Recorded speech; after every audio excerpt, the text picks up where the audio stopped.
To iDream media. So, జనరల్‌గా sugar patients rice తినకూడదు. తింటే షుగర్ లెవెల్స్ పెరుగుతాయి ఇలా చెప్తూ ఉంటారు. అయితే షుగర్ పేషెంట్స్ బ్లాక్ రైస్ తీసుకోవచ్చా? బ్లాక్ రైస్ తీసుకుంటే షుగర్‌ని కంట్రోల్ చేసుకోవచ్చా? తగ్గించుకోవచ్చా? సో, అసలేంటి మనకు తెలియని విషయాలు బ్లాక్ రైస్ గురించి వివరాలు తెలుసుకుందాం. మనతో పాటు ప్రముఖ dietitian Pavani గారున్నారు.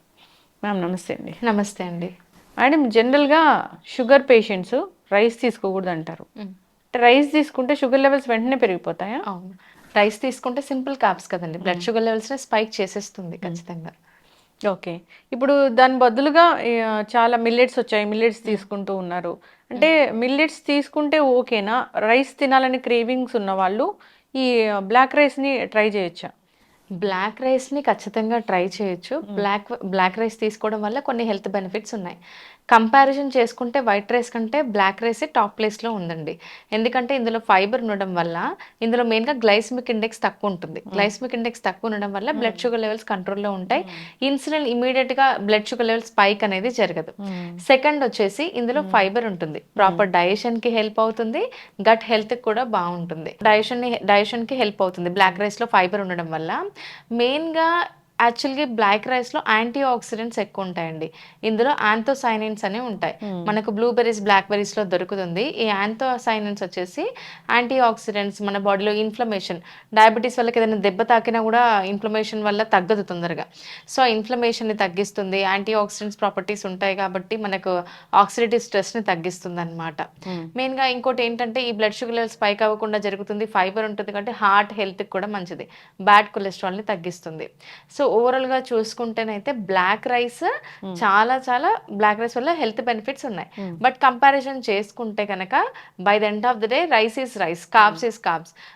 When we pair black rice with vegetables and some amount of protein అప్పుడు మనకు ఓవరాల్ హెల్త్ బెనిఫిట్స్ అనేవి యాడ్ అవుతాయి. ఓకే. బ్లాక్ రైస్‌ని నార్మల్‌గా రైస్‌లాగా 3 పూట్ల తీసుకోవచ్చా? 2 పూట్ల తీసుకోవచ్చా? యాహ్! క్వాంటిటీ తగ్గించాలా? డయాబెటిక్ పేషెంట్స్ మెయిన్‌గా.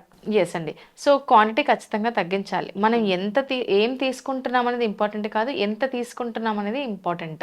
ఏదైనా పోర్షన్ కంట్రోల్‌లో తీసుకోవడం అనేది చాలా మంచిది.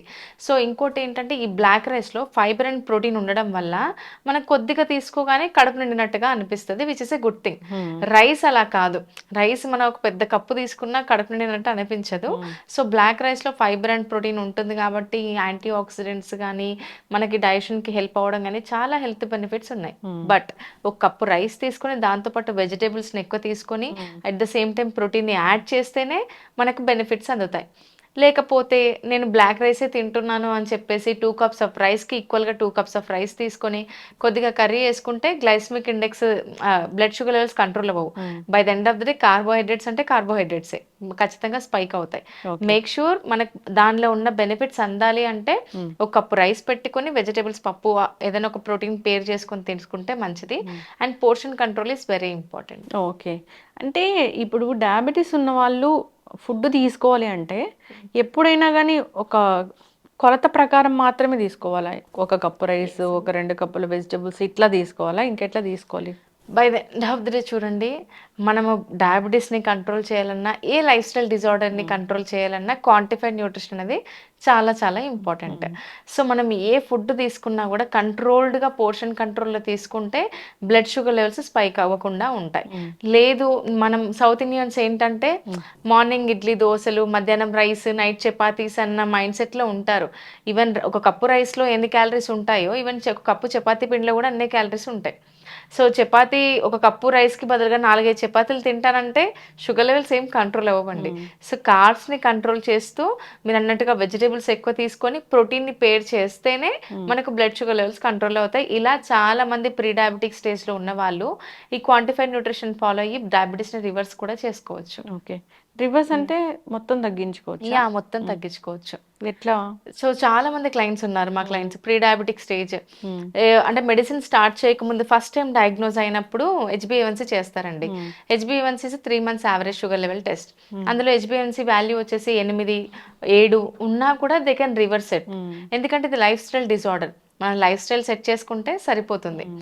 సో, వాళ్ళు రివర్స్ చేసుకొని ఖచ్చితంగా హెల్తీ లైఫ్ స్టైల్ మెయింటైన్ చేస్తూ by the end of the day diabetes రాకుండా మెడికేషన్ యూజ్ చేయకుండా హ్మ్. హెల్తీ లైఫ్ స్టైల్ మెయింటైన్ చేస్తూ బ్యాలెన్స్ చేసుకోవచ్చు. హ్మ్. ఖచ్చితంగా డయాబెటిస్ కెన్ బి రివర్సిబుల్ అండి. ఓకే. ఇప్పుడు డయాబెటిస్ ఉన్నవాళ్ళు తెలియక తిన్ తినే పదార్థాలేంటి? దానివల్ల షుగర్‌లు పెరగడం ఉంటుంది కదా! అది. తెలియక తెలియక తినేవేంటి? మన లైఫ్ స్టైల్‌లో సౌత్ ఇండియన్స్ అయితే తీసుకునే పదార్థాలు ప్రాసెస్డ్ అండ్ ప్యాకేజ్డ్ ఫుడ్ హ్మ్. అన్నమాట.